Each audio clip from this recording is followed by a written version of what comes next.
Nongeye kuguha ikaze kuri umuyoboro wa YouTube witwa Leo TV Entertainment, ngushimira we tubana buri munsi by'umwihariko nkubwira ati ukomeze kugenda ugubwa neza.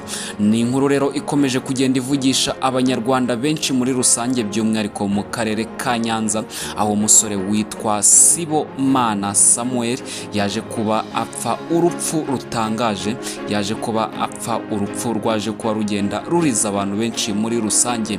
Ni inkuru iri kuvuga yuko mu mudugudu wa Rugarama B mu kagari ka Runga mu murenge wa Rwabicuma mu karere ka Nyanza hari umusore witwa Sibomana Samuel w'imyaka 20 wari usanzwe uragira inka, wagiye kwiba inzoga mu ruganda rwa rusanzwe rwenga inzoga cyangwa inzoga ziciriritse. Ubwo yari arimo adaha inzoga maze gaze iza kuba imubana nyinshi maze iza kurangira imwishe. Umuvugizi wa polisi y'u Rwanda mu ntara y'Amajyepfo CP Kamanzi Hassan yabwiye Umuseke ko uriya musore yishe idirishya ry'uruganda yinjiramo, agezeyo ahinguka mu kigega cyari gitazwemo inzoga maze atangira kudaha yunamye yifashishije ijerekani.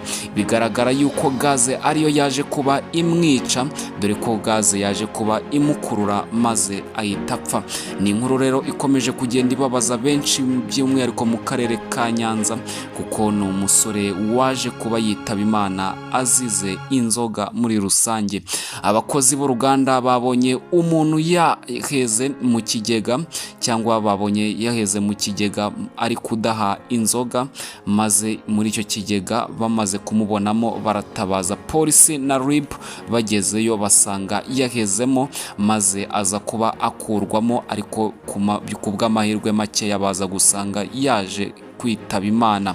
Yagize ati cyangwa polisi yo mu ntara y'Amajyepfo yaje kuba itangaza iti abakozi batatu bari bafite imfunguzo z'uruganda, polisi na RIB babatwaye kugira ngo bajye kugira amakuru batanga ku byo nyakwigendera yagezemo cyangwa ku buryo nyakwigendera yaje kuba agera muri icyo kigega.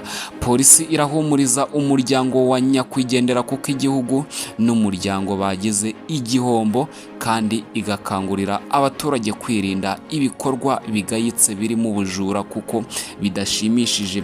Ni inkuru rero ikomeje kugenda ivugisha benshi nyuma yuko uyu musore witwa Sibomana Samuel w'imyaka 20 yonyine yaje kuba yitaba Imana ubwo yageragezaga kwiba inzoga, ariko biza kuba bimuviramo urupfu.